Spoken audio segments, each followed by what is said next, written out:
Hey everybody, and welcome back to Is It Kino, our special mini-series about the films created by YouTubers. And I am Simian Jimmy, joined today not by Lowres and Hans, but instead reviewing a movie made by Lowres and Hans. So I'm joined by, of course, Eggy Eggman Rodriguez. That's how you're doing, folks. I'm here today to be an ambiguous man, and I might be wearing a toupee. Either way. Florian, is that you? You're back? Jeez, oh damn. Oh damn. I have not been. No, when I find my dates, I find them on Grindr, and it's only in Austria. I'm not with no other men in no suspicious circumstance. I wish Florian would make a movie. His YouTuber movie would be glorious, and maybe it would star Erich McCoy. Oh, definitely. I would gladly star in a Florian-directed movie, as long as he flies out to America and actually visit. Not happening. But I know. He thinks that all of America is one big cul-de-sac, and he hates the suburbs, so he's not coming back. Right. I'm interested to watch this movie and interested to comment on it, knowing that Hans and Lowres will never hear this. Wait, you think that they're not going to listen to this? That's a joke. Oh, okay. Yeah, I mean, Hans comments on Is It Kino pretty often. I think he knows about you, Erich. He might come for you if you say anything bad about his acting. Man. So let's all admit, Hans he's a great actor. Definitely not the most amateurish performance in the film. I'm not saying that sarcastically. I'm not. Hans, don't come for me. You're like 6'3", and I'm not afraid of you. Hans plays Devlin, right? Yes. Okay. I was wondering throughout the movie, why is he so mean to this Devlin character? Who? Lowres? You think Lowres is mean to the Devlin character? The cab driver, yeah. Well, turns out it might be for a good reason, but anyway. Yeah, this is for my money, the best YouTuber movie, and that's not just because I'm friends with the people who made it. I know I'm very biased and I can't give a real review, but I would say this feels like a real film. I mean, if this came out in theaters and they said A24 sent it out, I'd believe you 100%. It's better than a lot of the fucking movies I've seen from A24. But what do you think, Erich? Does this stand up as an actual movie, or is this a good attempt from some amateurs?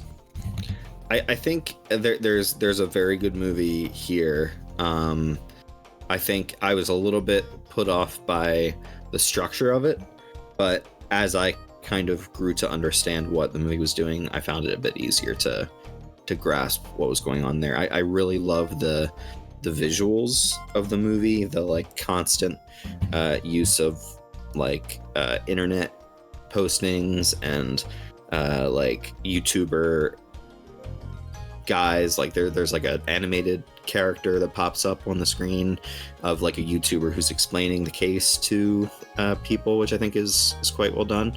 And I just think it's a really creative encapsulation of living alongside the internet while you're doing the things you're doing.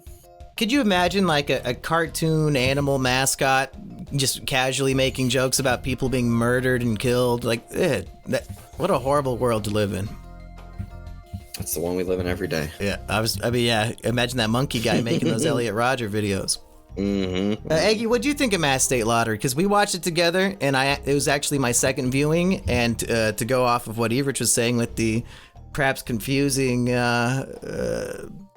information presented in the film, I think a second viewing does help quite a bit, as many great films do need. But Eggy, what did you think as somebody who's only seen it once? Well, I can also say that prior to my viewing of the film, I was just coming back from Minnesota, and while I was driving from Minnesota, about 5 feet before I crossed into any other states, I consumed a munching of an item that then set in maybe a little bit later on. So I might have been watching this film in possibly a slightly inebriated state, which I think might have both enhanced my viewing experience, and I think also, as Erich previously mentioned, there's a sort of there is a structure here that kind of is a little it's not disjointed, but it kind of moves around back and forth a little bit, and I think maybe it took me a little bit of time at first to kind of get a grasp of it, but once I did, I thought that the film was really marvelous. I thought it was very beautiful. I also agree with your point that I was surprised when I do podcasts with Hans. He's kind of just like a chill guy. You know, he might be kind of looking up videos and kind of just talking his talk and everything like that. So to see him really take this role on and take it on and do so well in this film, I mean, he really put me in another world where this is his character. This is who he is. Lowres, you know, a little bit of his personality, I think, was coming through in the role. So it was a little bit like mentally I could kind of place him in that character more easily. I also think that Lowres, he really showed some literal me tendencies, because there's a scene after he's talking to his long-distance Asian girlfriend that he pulls up her picture on the phone and just starts smacking, whacking, attacking, and blasts it like a glue gun on steroids. So stylistically, that withstanding, if I'm using that correctly, it's all just very stylistically curated in the cinematography and in the music, in the scene transitions. Everything is just done beautifully. And they sprinkle in lots of interesting dialogue that you're not going to hear in a modern movie so much anymore. Yeah. And a lot of gay shit, a whole lot of gay shit. If you don't know what this movie's about, because there's very little information out there about it. I don't know if it's even out by the time this podcast comes out reviewing it, so hopefully you guys can all see it somehow. But the plot is that Lowres, he's this private investigator detective, and the movie flashes through time, and we see him, you know, starting the business and his partner, but then his partner gets cancer, and we see all of this information out of order, just to sort of almost Oppenheimer style, you could say. But who did it first, huh? This has been cooking in the can a lot longer, Nolan. Who stole from who? But he's investigating a series of, I believe, real-life murders. I think the movie, the title shit at the beginning. Really?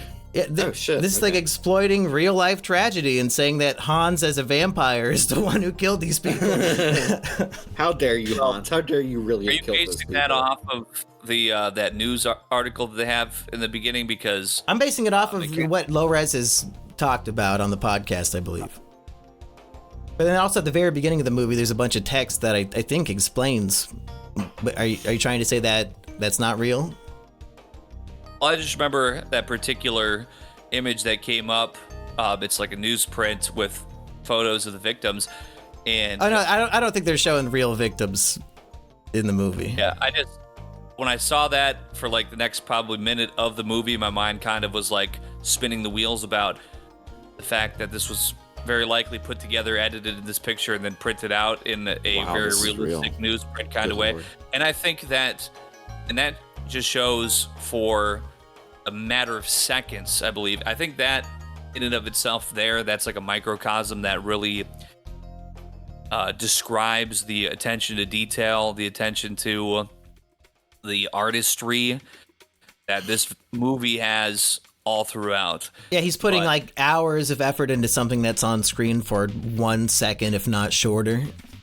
And that's why this movie probably took 4 years to make. Right. And if this was a legitimate newsprint, I mean, still to get the copy of it, and that would still take some time to put together and shoot it in and of itself in just a standard prop design way. But yeah, if this was put together custom just for that little bit of exposure, I mean, Lowres, I kneel. And Lowres' detective character, Rathke, that's not his real name. He's a horrible prick, bastard, deviant, and degenerate. A rude, crude, awful person. Yeah. And I think the idea, it might be like sometimes it takes a bad person, like bad people might be necessary in society to stop even worse people. Like that's like the closest justification I could make for how horrible Richard Rathke is. He's like chatting with the women online, and she says, "I'll be 18 next month," and he says, "Wow, so pick you up at 8." Come on over. Yeah. Obviously, I don't think Lowres is meaning us to think that this is a upstanding member of society. Right, and I like that he's willing to write, direct, and star in this role. Like, not a lot of people have the confidence to put such a horrible portrayal of themselves out there when he's just kind of just looks like Lowres and talks like Lowres the whole time. Yeah. I was gonna say I do admire his selflessness to do that. We see him jerking off so many times in this movie. Like when he gets drugged and he's like outside, like, I gotta play with my dick, and he's like starts jerking it through his pants. Like, Jesus, Lowres. I think we see him in the shower at one point. I see more of Lowres than I thought I would ever see. And not enough Hans. Where's the Hans nudity? But anyway. And we know Hans gets down, and I ain't just talking about with them fangs, but... This horrible bastard coincidentally gets to a cab where Hans is the driver, and it turns out they went to school with each other, and Lowres doesn't remember him and asks, "What, were you in the retard class?" Yeah. But as you were saying, Iggy. Well, I just want to say, while we're pointing out standout characters here, the partner of Lowres, who is suffering from cancer, who, off the top of my head, I may forget specifically his name. It is what it is. But his acting in this film, I think, is probably, quite possibly, I don't know, because he's kind of, with all due respect, maybe he's kind of playing a bit of a one note as a dying man, but the way that he portrays himself here is extremely, extremely well done. I mean, the costume design, the makeup, and he gives such authenticity to it. I almost was unable to contemplate that this man was not actually just brought in as a dying cancer patient, like, oh, hey, we know you're dying, can you be in our movie, please? Because the way that he portrays that is so authentic to me. Yeah, did they shave this guy's entire head, or do you think it was bald cap and makeup? Yeah, his head looks a little bulgy. Might be lumpy under there. That's the cancer growing on his brain? Yeah, it works enough, the fact that he's already in such a bad state. It's not so, take you out of the element. It's very believable that's just how he looks with the fact that he's dying, but I would imagine that it was some prosthetics being used. This film also features real-life criminal Buddy Duress, who was in Good Time, among other genuine movies. Cool. And I was confused by this. Buddy Duress has a dual role in the movie. He plays one brother, but then also somebody else who's unrelated. I went into this thinking he was playing twin brothers, and one of them was the murder victim, but I guess that's not the case. He's just two completely unrelated people played by the same actor. Might just be double casting, just for really fun, because he's also the guy that was wearing the clown makeup in that one interview scene. Right. And I think that was filmed a year later because he gained a whole bunch of weight or something. Lowres talked about it at some point, but very cool to get Buddy Duress. He looks different enough with some weight on him that it's fine. He's on twice. And this is, I believe, Buddy's final film, because he did pass away last year, or maybe this year, I don't know. Oh, rest in peace. Yeah, good final movie to be in. Would have been a good legacy for me if I was in it, but I'm not Justin Wang. I didn't get my name in the credits. Hey, he did start clapping when he saw that, I think. Hey, you know what? Mr. Wang, as far as I'm concerned, he's the real one. He's really for the art. He's really for the culture. And, he's a rock star guitarist, even though he's only 5 feet tall. He's never let it stop him. He's still a big deal, even if maybe he's a small stature. So, Mr. Wang, he has my salute. The movie, if anything, is authentic to the grudginess and the dirty underbelly of Massachusetts and New York and the surrounding areas where these murders took place. And he's not using necessarily all professional actors. I don't know if you'd call Buddy Duress a professional actor, but he has his friend Kenny Dorsley, who plays MySpace, the guy he's trying to get a fake passport from. And Kenny, he's an authentic dude. He has 3 distinct looks in the movie. And I think it was just whatever Kenny happens to look like when we need to film this scene, that's just what he's going to look like, because he switches it up a lot, but it's always very authentically thug and gangster. And if you listen to Kenny on the podcast, he talks in the exact same way his character does in the movie. Like, I don't even know if he knew there was a camera. That's just how he talks? That's literally just him 100%. And that dude's hilarious. Wow. So this movie feels authentic to me, and I liked Kenny's MySpace character. But any other characters that stick out before we dive more into this plot that's all over the place, kind of? For me, the highlights was Hans and just Lowres having no shame in portraying this role. Yeah, there's a beautiful scene when Hans is too drunk and Lowres is carrying him into his, like, I guess his bed or to sleep on the couch with the blanket.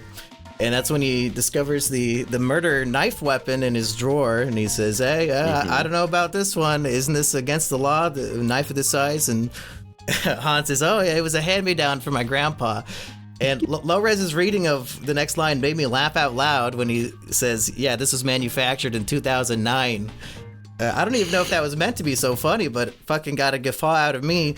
And then if it's followed up with a direct quote from Big Brother 2. Like, Lowres, you sneaky fuck. Nobody would notice but me. Big Brother 2? The second season of Big Brother? The second season of Big Brother. There's this guy named Justin. Oh, my God. Now, back in the day, they put real knives in the kitchen. Now, this is the reason why they don't anymore. This guy named Justin, while flirting with a girl, holds a knife, a real kitchen knife, to her throat and says, would you be mad if I killed you? Of course, he was removed from the game, expelled immediately, and they stopped giving them knives. Hans has that exact line in this movie. He says, would you be mad if I killed you? While they're, like, touching the knife. So, it's a little Easter egg for me. Was that his version of flirting? You know, because this movie very much is about how Hans and Lowres are gay for each other, right? Mm-hmm. Like that's the whole thing. Like, whether they know it or not, like, that is the message of the movie, which is fine by me. I ship them for sure. I mean, they might both be single as far as I know. Let's make it happen, people. Green card for Hans. This is all an excuse. Hans just using Lowres to get a green card? No, I think he's in love. I saw the way they were looking at each other in that photo booth when they're getting their massages at the mall. Like, they were on a date for real. So I think they're in love. Saw in our previous review of a great film called Epic Movie 2, otherwise, and that's not to bring down their acting status here, but in Epic Movie 2, otherwise not really much else in their catalog. Actors, they met on there, got together, and they've had a happy family ever since for the last 17 years or whatever. So we're just saying, I don't know, this Asian woman, I think maybe was just an actress and is not really getting jacked off to by Lowres in real life. So really anything's possible, folks. Can love blossom on a movie set? Well, we have no reason to think that this woman is some horrible bitch. Like, at the end of the movie when he runs off to, what country does she live in? Fucking Korea? Korea? I think it's Korea. He runs off to... What'd you say, Iggy? Or Seoul. Or Seoul, yeah, whatever, yeah, because it's filmed on set, and we thought maybe at the end... The credits do claim it's filmed on location in Korea, but it's 3 establishing shots with no low-res in them, so I'm sure somebody shot those possible. In Korea. Somebody shot that for him. Yeah. They put it, Exactly, because he'd be in it if he was there. But anyway, he's like... in his narration, he's like, oh, I fucking hate that bitch. And she's not doing anything wrong. She's not doing anything bad, yeah. She's just like, oh, you taking out the trash? I already did. She's just asking him why he's doing that. Yeah. And so he might... use that as his excuse to leave. I think his character, extreme misogynist, he hates women because he's secretly gay and he wants Hans. And that's why at the end, he has his thick, curvy wife, but he's not satisfied. He wants his white whale. These murders are happening again. Oh, I must not have got him. Time to go on the hunt again. And it's his doom. His repressed homosexuality is his doom. Oh, I thought he was just misanthropic more than misogynist, and then secretly gay. I'm just trying to find an interpretation, but you might be right. Yeah, I think it just hates everyone. But obviously, this is obviously a debunked and discredited prejudice against men of alternative lifestyles, but he sure does seem to like touching his cock a lot, and there might be a certain group of people statistically that touch each other's cocks more than the average. Oh yeah, Just saying. when he's interviewing the clown version of Buddy Duress, he says, "What, do you want me to pull out my cock? You want to suck my cock?" Like, he's constantly offering to do gay shit with people. He does do that a lot. Yeah. Yeah, he's gay. At least bi. Okay. And when he's jerking off to the picture of the Asian chick, I think it's more about the power of how he manipulated and tricked her by stalking her on social media. By stalking her and all that. Right. And the showing up to places he knew she'd be. Yeah, the relationship is like completely phony. Like when Malcolm had the guy living in the grocery store spying on his crush, and then he knew all the things that she liked. Don't do that, folks. Does not work out. Take the lesson from Malcolm in the Middle. Yeah, as we all should for every episode. Many lessons to be learned. Like, don't trust a clown. You got to beat him up at the baseball stadium or whatever the fuck, the pitching batting cage. Now that you remind me that scene that I previously said was so literally me for what he does to that phone also includes him, basically trying to manipulate a woman through social media stalking. I mean, bravo. It's actually more literally me than I knew previously, but obviously, folks, I don't live that life anymore. That was an old me at least multiple days ago. Okay, but I'm changing better. Do you have any tips and tricks for any future social media stalkers out there? I think Lowres really breaks it down here. It's worth the price of admission, folks. Make sure you're buying the tickets and the digital Blu-ray downloads or whatever you got to pay. I mean, he really breaks it down at a masterclass level here. I mean, he's giving the sauce up, giving free game. I'm going to be real with you folks. We watched this movie because Lowres uploaded it as an unlisted YouTube video. So technically, if you guess the link, you can watch the movie. The right link, yeah. You just have to figure that shit out. Go do some testing. It'll pop up eventually. On every episode of Is a Kino from here on out, we will reveal one letter. But we won't tell you what order. We will not tell you what order it's in. And will we tell you if the letters are part of YouTube or if it's just like the slash at the end of it? Okay. Nope. So just assume that youtube.com will be spelled out at some point. This is going to take months. I think the movie will be out. I know. Today's special character slash. Well, usually when we talk about YouTube or movies, we stop about 20 minutes in and then talk about nonsense for an hour. So do you guys want to do that, or do we have more to talk about from the movie? I just thought that the style of the thing was so impressive. Just the way everything was shot, the distortions on screen, the like animated segments here and there were really fun. So yeah, I was pretty impressed by it. What is the effect they did on Hans's eye at the end? Because he gets shot through the eyeball and comes back as I thought like he had milky eye. I thought it was just like a contact. That looked pretty good. Hans looked pretty freaky in that final scene. He should look like that all the time. Yeah, a big old scar across his face. E-Rich, we're getting a lot of heavy breathing coming through on the mic on your end, so I don't know if you have to mute that or what, but... Eggy, what about you? Any other thoughts from the movie? Just to contribute to Hans looking at that final scene, he just has a very good, and I think that this plays well for his character all throughout. He kind of has this smirk. I don't know if the smirk, it's more of like a genuine, wholesome, like mild-mannered smile, and even when he's like in his vampire metamorphosis with whited out eyes and scars, he still kind of has this mild-mannered smile. And I think that, I don't know, I'm just going off what I've seen throughout true crime throughout the years. You have a mild-mannered, soft-spoken guy that's balding and maybe dresses in like flannel and likes to approach guys on the freakiest stuff. And honestly, very vampire-esque in some circumstances. # Jeffrey Dahmer. Feeding on the blood of a younger man, just like that billionaire who's like stealing his son's blood, a living vampire. Yeah, Brian Johnson. Yeah. There's a fight scene with Lowres and Hans in the car, and they're like fighting for a gun. And to think back to that Ralph the Movie Maker movies that we've been watching, Aggie, where he's always got to pull out a gun and be like this badass guy shooting people. Did it feel better here to have our friends playing with a gun in a movie? Did it feel like as childish? No, I think that they, and I'm trying to think why while I say this.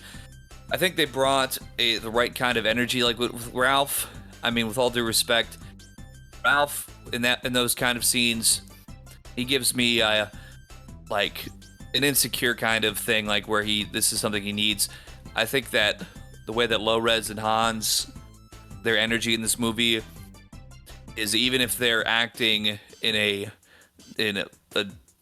degenerate fashion, I never feel like there's any kind of overcompensating on their half for their character. Like, they're not, like, Hans doesn't need to, like, he doesn't bare his fangs and be like, no, you didn't know, I am the greatest vampire and I've killed all you puny humans, you know, like, there's nothing like that. It's just, there's something more grounded about it, more realistic and believable about it when they're going at it, and it doesn't give me some of the try-hard energy that I might have had on behalf. And without due respect to Ralph, I'm just saying that's how I feel about his portrayal versus their portrayal.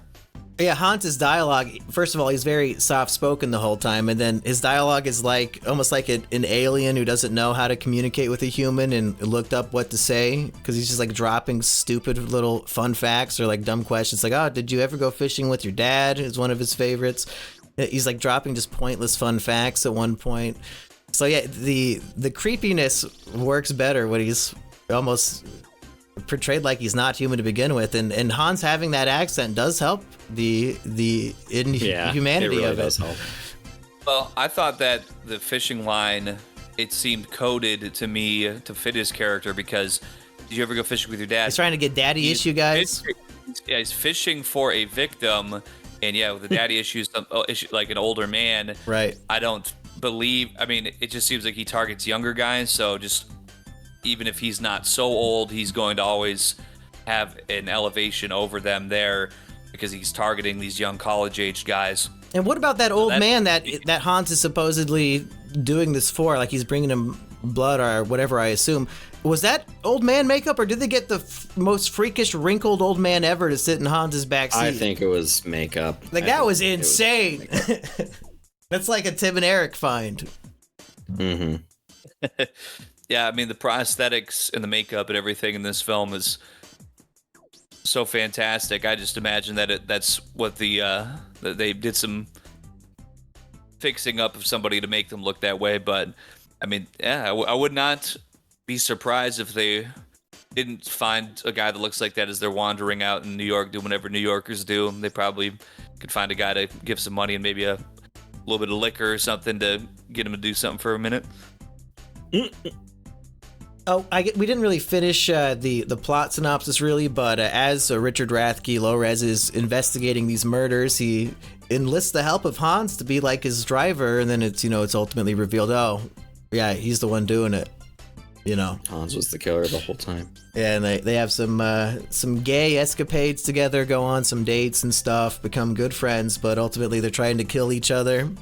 And there's a really cool sequence where Lowres, it's like flashing on screen all the text of like how to catch a serial killer with Richard Rathke. Number 1, it's kind of like the Zombie Land movie where they show the rules on screen, and he's showing step by step of how he baited Hans into murdering somebody like right under his nose. So that was all very well done and exciting to watch unfold. It's like I was watching a real fucking movie. Jeez, I mean, this was immediately also in my top 10 of the year. Can you say the same, E-Rich? Can you name 10 movies better than this year, E-Rich? It honestly might be, just because I think this year has been pretty disappointing. It's been so bad. Yeah. Aggie has Megalopolis as his number 1. The Absolute Madman. Number 1. Yeah, I think right now probably my top 3 as it stands, I would say Megalopolis, Mass State Lottery, Sonic 3. Yeah. If I really revisit everything I watched, as far as 2024 releases are concerned, maybe I might have a reconsideration there. But yeah, I was telling Mumkey that I was really prepared for Megalopolis as a kino. Like I was really entranced by the film, and then he's like, "Oh, I slept through like half of it." But Yeah, so we're thinking of giving it a chance later on. So would you wanna watch that again and talk about it with us, E-Rich? I will gladly. Okay, it's planned. I don't want to say I loved it, but I really enjoyed it. After we do our Romeo and Juliet episode, me and E-Rich will sit down for Megalopolis. Oh, that's right, Romeo and Juliet. We still have to do that Scooby-Doo live-action movie for PCP. Shit. Wait, which one? Whoever directed the last PCP movie also directed a Scooby-Doo live-action movie that nobody's ever heard of. But they voted for it. Okay. I want to talk about the lore here of vampires, because they don't really go into it, or like how the rules work necessarily. Maybe it's subtext that I need to watch a third or fourth time, but during the fight scene in the car, and you have to imagine every single thing in the movie is extremely intentional, right? We have, Right. I believe, Lowres biting down on Hans's hand, or maybe vice versa, but we see blood appearing on the hands. And I'm wondering, is that how vampire power is transferred? Either Lowres getting bit by Hans or himself biting Hans and getting his blood in his mouth?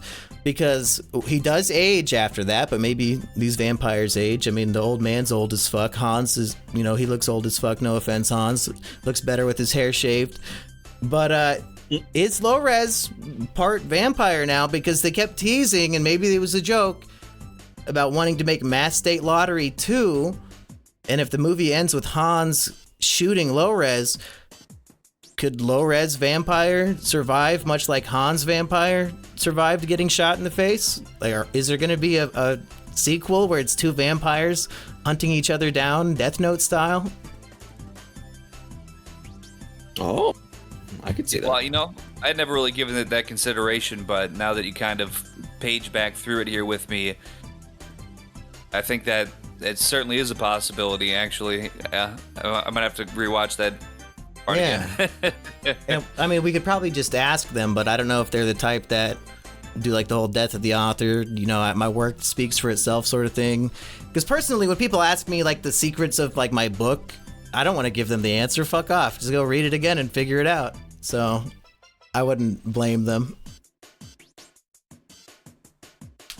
And they might not be, fully certain. They might want to even keep it within the, the Hans Lowres verse, if they're really ready to start revealing any future project related to this. But to be honest, this film is just so well done. If they came out and said, "Yeah, we're going to start production on it. It'll be ready in 2030," I would be happily and pleasantly waiting. I don't need a sequel to this. I really like this, but I want to see what else they have in store. I want to see Hans and Lowres play different types of characters. Right. And maybe get Eggy in there too. We're going to be in there, the next movie that I guess they also filmed in like 5 days, but we didn't show up to New York to do that, so we're not going to be in it. No. It's because we were only going to see the premiere of this movie, and then Hans fucked up his passport, and they had to cancel the premiere. And I wasn't going to travel all the way to New York to not see the premiere. Just to, right. Yeah, fuck that. And to start a movie for free and get barked at by director Lowres like poor Rusty had to be. I really enjoyed watching this, in Monkey's living room, laying on his couch. That was a great viewing experience. But I have to say, if ever there is an opportunity for you listeners out there to see this screened at some sort of premiere, some sort of showing that Lowres, Hans, anybody might be in attendance for, I would highly recommend that you attend, because I think that that might give you an extra element of enjoyment, an extra something, a little extra bit, and I think it would be worth it to attend and watch this film with some of the staff or some of the cast in attendance. Oh, I would love to just see it on the big screen. I don't need them to be there. Fuck that.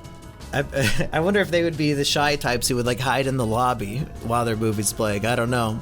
Hans seems like he's kind of over it. He says he's seen the movie over 50 times with all the different cuts, and he's like just so sick of it. But man, they should play this on the big screen because I might still go to New York if they have an actual premiere like that. I'd love to see this up there for a third time. Not too many movies that I would watch on back-to-back days, but this one I was, if anything, more satisfied the second time than the first. Everich, any final? All right, go ahead, Aggie, but... I have to give it a second watch yet. Maybe I'll enjoy it even more, but even just as a first watch, really, it's satisfied on every level to me, even there, so if it could get even better... Well, is it better than Wasted Hours by the Kino Corner? I've never watched it. That's too bad. You're missing out. Erich, any final thoughts? I really enjoyed this. I think the style is evident, and even if I think the storytelling was just a little bit too cut up for me to fully grasp it on the first viewing, I think it's an interesting exploration of this kind of era we're living in, and I did not realize that this was based on real killings, so I have to kind of sit with that a little bit. I know that Memories of Murder, for example, is the same way. Another unsolved murder case that was used as a movie, so it's definitely been done before. I just have to reassemble my thoughts based on that. I mean, they also say the word faggot like 10 times. You have to sort of sit with that as well. No, you're fine with that. It's like when people or characters are saying that, it's just what the characters are saying. I mean, Lowres says it on his podcast as himself, so I don't care. Okay. Speaking of the story, it being a little mixed up in a blender at times, I think it's because, and this is not a detriment to the movie, I think that there's not enough story, that if it was told linearly, it might be just a little bit, there's not enough there. I think where there's this little to work with, mixing the information up and jumping through time a lot is the more interesting way to convey the information.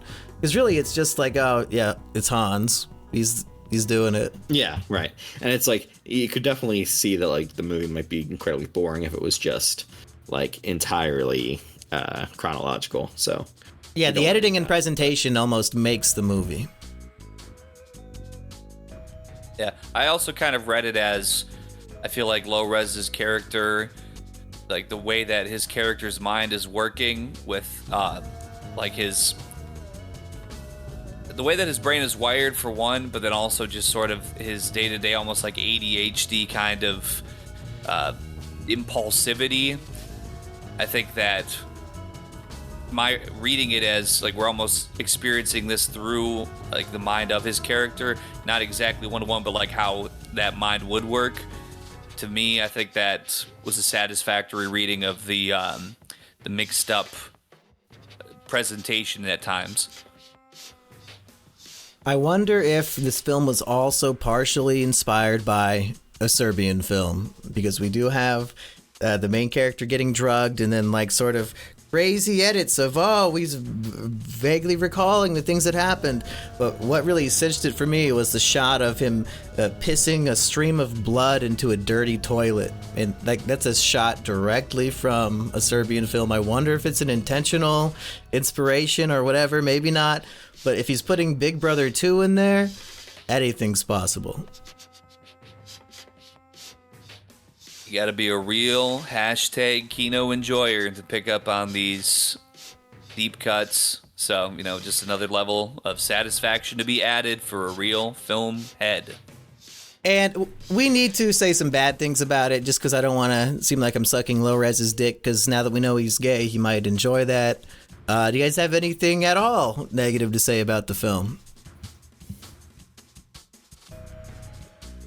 Well, I'll probably just echo the sentiment that I'm the type of guy where when it's disjointed, I go, okay, I think it's like this because of this. I think there are going to be people out there who watch through it, and it's going to be you're going to kind of be looking off to the side, what the hell's going on now? It might be a little bit too disjointed for a casual viewer, where it might take away from your enjoyment of it if you kind of have to parse too much through your mind. It might not be an easy viewing experience. I'm confused by the title, Why is this called mass state lottery? like the lottery of being chosen to be killed by Hans? Is that the idea? To be killed. I think so. Yeah. Okay. Could have also been New York lottery. Because the killings are all over the place. Like Hans gives a big speech about how, like, in different states, his serial killings have different names because he's never been caught. He just goes from place to place. So yeah, it's a lot more than Massachusetts, but it is what it is. Lowres should have been called America Country Lottery. Do better next time. Rich, That sounds like a worse title. Oh yeah, much worse. Do you have any criticisms, Rich? Should have been called The Killing of the Sacred Sacred what? You cut off. Lowres. Okay. Hans Bomboza. What's his name, Eggy? Hans Lam Barboza?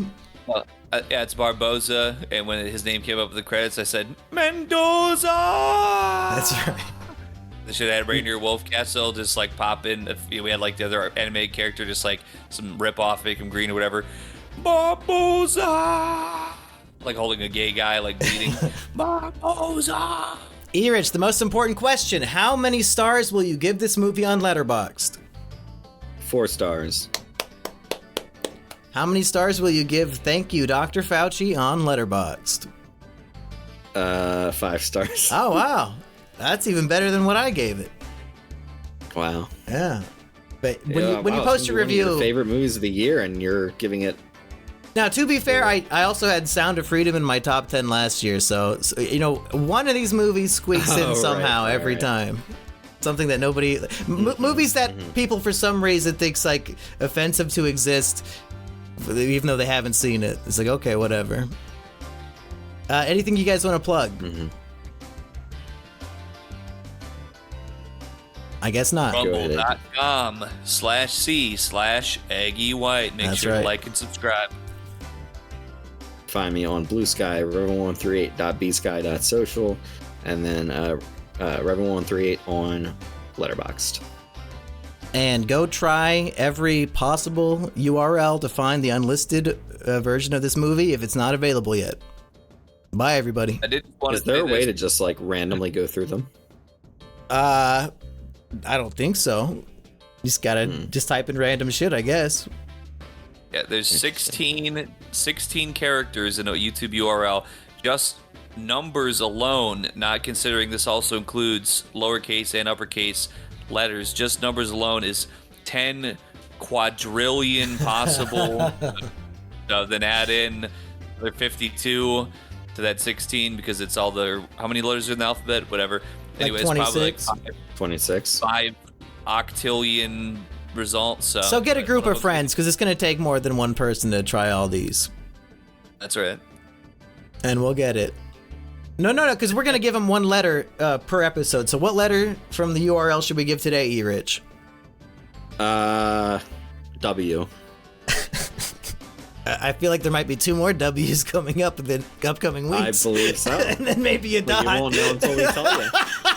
Just do it in order. I'm gonna give him a big hint right here. There's only one W. Oh my goodness, I think that just narrowed it down to like 10 different possibilities. So folks, enjoy your movie. We've reduced this by billions of possibilities for you. That's right. Okay, bye everybody. Bye. Peace.